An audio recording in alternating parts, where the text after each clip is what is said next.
Le talk à présent, dans la parenthèse, aujourd'hui, nous parlons du désamour des jeunes, du désamour progressif des jeunes pour la lecture. On suit ce reportage. Cette panoplie d'ouvrages, ici dans les rayons de la bibliothèque de l'université d'Abomey-Calavi, précieux, jeune étudiant, fait son choix. J'aime bien les ouvrages de jeunesse, surtout les romans policiers où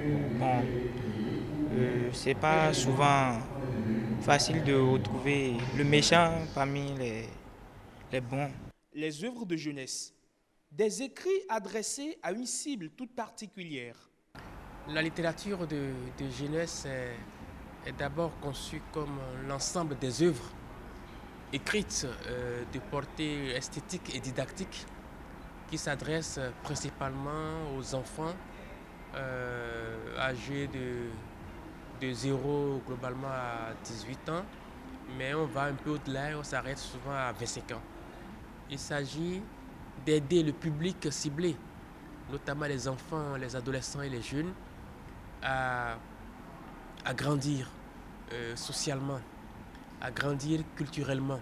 Dans les librairies formelles, ou celles communément appelées parterres, il y a assez souvent ces livres. 35 ans que Symphorien expose ses ouvrages à la vente, on y retrouve un peu de tout à coût réduit. De ce fait, son commerce est florissant. Les jeunes lisent beaucoup, ils achètent beaucoup de livres, précisément les garçons. Il y a les filles qui n'achètent rien que les harlequins et consorts. Pour les petits-enfants, surtout les vacances, nous sortons les livres des petits-enfants et les parents viennent acheter. Joël, lui, est illustrateur-dessinateur. Il collabore avec des écrivains qui publient des ouvrages pour enfants comme les bandes dessinées. Sa perception du marché de la littérature de jeunesse au Bénin est tout autre. Il fut un moment où la littérature, en général, les ouvrages illustrés plaisaient aux jeunes. En tout cas, du moins plus qu'aujourd'hui, parce que l'arrivée de l'Internet et tout ce qui va avec fait qu'aujourd'hui, la bande dessinée, les livres pour enfants n'ont plus vraiment leur place dans la société. Plusieurs initiatives sont mises en œuvre pour faire la promotion du livre et surtout des œuvres d'enfance-jeunesse. Mais en réalité, il faut un travail en amont. Je crois que là, il y a toute une politique commerciale qu'il faut mener. Parce que quelqu'un qui écrit un livre, il faut que le public sache qu'il y a un livre qui a été publié. Il faut que le public puisse avoir facilement accès à ce livre-là. Donc, toute une politique éditoriale, toute une politique de diffusion, toute une politique de promotion de ces ouvrages qu'il faut mettre en place. Ce qui est évident, le Bénin regorge d'écrivains dont l'écho de la renommée résonne bien au-delà des frontières. Reste à trouver l'alchimie unique qui fera réintégrer le livre dans les habitudes et faire fleurir un marché qui attend de l'être. Faire fleurir un marché qui attend de l'être et surtout réintégrer le livre dans les habitudes des jeunes aujourd'hui, c'est ce qui fonde véritablement le débat de ce matin dans le talk. Et j'ai bien envie de démarrer tout de suite avec vous. Bonjour. Bonjour, merci. Vous êtes monsieur Augustin Agbemavo. Augustino Agbemavo, voilà. Vous êtes promoteur de livres, c'est bien cela, n'est-ce pas? Alors, je suis plus dans la distribution, dans la diffusion du livre. D'accord. Nous, à travers une plateforme où nous vendons le livre papier en ligne, nous louons le livre papier en ligne. Nous offrons également une bibliothèque numérique aussi. Et en dernier, on a une bibliothèque mobile qui va dans les écoles chaque 2 semaines avec des livres que les élèves empruntent en payant de l'argent. Et comment se porte votre secteur? Ben, ça va, c'est vrai que c'est un secteur qui a, c'est vrai, quelques difficultés dont on ne perçoit pas encore toujours l'importance, on ne voit pas encore pourquoi c'est important d'investir dans le secteur. Mais il faut dire que le pouvoir en place, les autorités en place, font quand même de leur mieux quand même pour relever ce secteur. Il y a quand même beaucoup d'avancées, hein, il faut noter dans le secteur du livre aujourd'hui. Alors aujourd'hui, on est en train de constater un désamour progressif des jeunes pour la lecture. Beaucoup dénoncent le fait. Est-ce que c'est également votre lecture? Je dirais plutôt désamour chez certains. Le désamour n'est pas total parce qu'il faut dire, il y a des jeunes aujourd'hui qui veulent lire, qui veulent aller vers le livre aujourd'hui et ils sont souvent confrontés au problème d'accès de livre. Nous, notre expérience de la bibliothèque mobile où l'élève paie 100 francs ou 150 francs pour lire un livre pendant 2 semaines nous a vraiment montré tout le contraire. Il y a quand même des jeunes qui veulent lire et nous, à travers notre expérience, on a vu que voilà, il y a toujours le problème d'accès aux livres, ce qui fait que certains préfèrent aller vers le numérique, aller sur WhatsApp, aller sur Facebook, que de se tracasser d'avoir le livre à côté. Donc, ce désamour, il est certes chez certains, mais il est dû aussi à un certain nombre de facteurs qu'il faut explorer et auxquels il faut apporter des solutions. Juste à côté de vous, un grand homme de lettres, un grand homme de culture, c'est un passionné, un aficionado de la culture et de la littérature aussi. Vous parlez bien de évidemment, je parle de vous, Nicanor Kovi, bien sûr. Alors, dites-nous, qu'est-ce qui peut expliquer aujourd'hui le fait que les jeunes tournent petit à petit dos aux ouvrages? Alors, moi, je vais relativiser tout autant que mon ami Augustino ici présent. Il y a un désintérêt chez certains. C'est vrai, on a pu constater que par la baisse du niveau de langue en général, la baisse du niveau de langue a pu laisser penser que certains se détournent du livre. Ce n'est pas totalement vrai, mais ce n'est pas totalement faux non plus. Il y a un certain désintérêt chez certains, mais il y a un problème d'accès aux livres aussi qui se pose.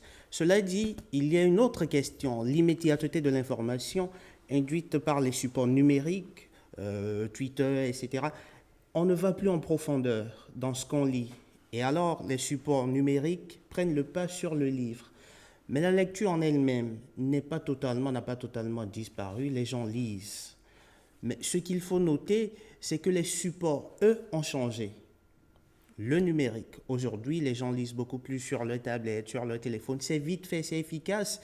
Et on ne tourne pas les pages. On ne s'ennuie pas à tourner les pages. C'est cela, le problème. L'autre problème, les genres ont changé énormément. La jeunesse va à de la lecture un peu plus intéressante à son sens. Il y a l'émergence de la fantaisie aujourd'hui que les jeunes préfèrent au bon vieux roman de littérature africaine ou au théâtre cornélien, etc. Donc, ce n'est pas forcément la lecture elle-même qui en recule, mais le mode de lecture en lui-même et les genres. Alors, Bruno, l'autre a dit, si vous voulez cacher quelque chose à un Africain, mettez-le dans un livre, il ne verra jamais. On a compris par le passé que c'était faux, mais aujourd'hui, de plus en plus, cette assertion-là semble se concrétiser. C'est vrai que Nicanor a relativisé, mais il ne faut pas se cacher la face. Lorsque vous observez un peu de nos jours, je pense que notre jeunesse est en pleine, on va dire, régression au niveau de l'amour pour le livre. C'est vrai qu'il y a les supports qui ont changé, mais la mutation, on va dire, des supports du livre physique au livre numérique aussi, ne fait pas forcément du bien parce que sur la même tablette, sur le même téléphone, pendant que vous lisez, il y a WhatsApp à côté, il y a Facebook à côté, il y a Twitter à côté, c'est des messages qui entrent. Donc, vous n'avez plus des lectures concentrées, je dirais, où avant, peut-être, vous pouvez prendre un livre, vous isolez le livre pendant 1 heure, 2 heures de temps. Tout de suite, c'est un coup de fil qui est rentré, c'est des messages auxquels vous devez aller répondre et revenir lire 2 lignes, 3 lignes, repartir encore. C'est un peu compliqué. Vous regardez aujourd'hui nos bibliothèques, c'est de plus en plus vite. Vous regardez les salles de jeu, c'est plein à craquer. Les terrains de foot, c'est plein à craquer les week-ends. Les tournois de foot, ça se joue partout.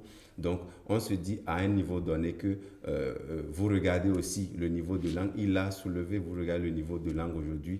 Ce n'est plus la même chose. Ça, il ne faut pas se cacher. Et c'est symptomatique de ce qu'il y a quelque chose qui a changé au niveau de la lecture. C'est vrai que les genres ont évolué et ça aussi, ça n'arrange pas les choses. On avait beaucoup plus des livres de littérature classique et aujourd'hui, les jeunes préfèrent beaucoup plus prendre des livres qui les amusent beaucoup plus ou qui, je ne sais pas, qui les ouvrent à un monde beaucoup plus adapté à nos réalités plutôt que des livres de littérature classique et des romans tels que Sundiata ou l'épopée Madingue de Djibril Tamsinian qui étaient de véritables romans de l'Afrique qui nous renseignaient sur... véritables chefs-d'œuvre littéraires qui renseignaient donc sur un pan de l'histoire de l'Afrique. Alors, Rebecca Kendia-Oundé, l'autre a dit plutôt, je cite, mon peuple périt faute de connaissances.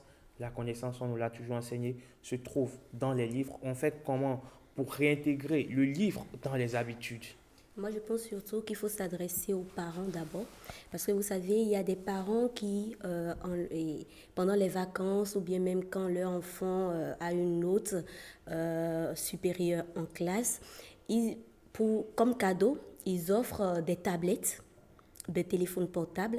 Moi, je pense qu'en lieu et place, il devrait y avoir des ouvrages, des livres pour les amener à lire. Attends, tu fais avec ce que tu as. Si par exemple mon père ou ma mère m'offre un roman ou un livre, pendant les vacances, je ne fais que ça, je vais lire.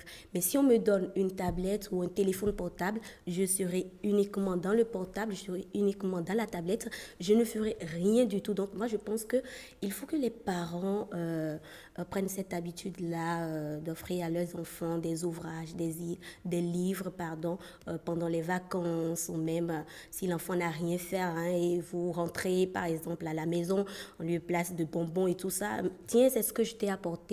Un roman, lis-le et fais-moi un compte rendu, voilà. Et je me suis rapidement... On va prendre l'avis, oui, on va prendre l'avis d'Augustino. Augustino, Oui. aux enfants, Oui. donnez-leur de petits livres. Et effectivement, ils le liront. Nous, on a fait l'expérience l'année dernière, pendant les fêtes de fin d'année. On a mené une campagne où on a demandé aux parents d'inclure au moins un livre dans les cadeaux qu'ils offrent à leurs enfants. Voilà. Et ça a marché. Il y a des parents qui nous ont appelés. Je me suis même déguisé en Père Noël avec un livre bien emballé et tout que j'ai offert aux enfants. Et j'ai envie de répondre à mon cher ami. Les terrains de foot aujourd'hui sont partout. Multipliez les bibliothèques et vous verrez l'affluence. La Fondation du Soir a fait une certaine expérience, d'accord, et ça a porté son fruit. Nous aussi, à notre niveau, on voit en fait les fruits. C'est-à-dire, multiplier l'accès aux livres et vous verrez l'impact. Si on multiplie l'accès et on mène assez d'activités autour, vous voyez que la tendance un peu va pouvoir changer. On peut reverser la tendance. Aujourd'hui, le numérique a évolué, n'est-ce pas? On a les tablettes, tout se fait aujourd'hui avec le portable. Mais comment nous-mêmes, on innove dans l'accès aux livres pour l'enfant, pour que le jeune, quand il a c'est-à-dire pour qu'il ait un peu peut-être l'embarras de choix et qu'il ait envie d'aller peut-être vers le livre. Donc, nous, on a opté pour la mobilité. Rapprochons le livre de l'enfant, le que soit l'enfant qui a toujours vers le livre. Alors, Nicanor, très rapidement, en 15 secondes pour mettre un terme au débat, on fait comment pour une politique de diffusion massive du livre? Il faut rapprocher l'enfant du livre, on l'a dit, l'accès au livre, la portabilité du livre aussi, adapter la lecture au support actuel. L'enfant aime son téléphone, mettez son livre sur son téléphone. Il y a des applications, il y en a de maniérées aujourd'hui qui vous donnent accès au livre. Je lis pendant que je fais la rédaction, je lis pendant que j'attends un banc de montage sur mon téléphone. C'est ce qu'on devrait faire. Offrir un accès plus proche du livre au lecteur. C'est important et adapter la lecture aux supports actuels. Merci donc, messieurs, merci à vous pour vos apports. On espère, Bruno, je sais que vous piaffez d'impatience de placer un mot, mais le temps est complètement parti. Parce qu'il y a notre rituel sur le plateau. Et le rituel, vous le savez, c'est quoi déjà le rituel, Bruno? Rappelle-le leur. Le quiz. Le quiz.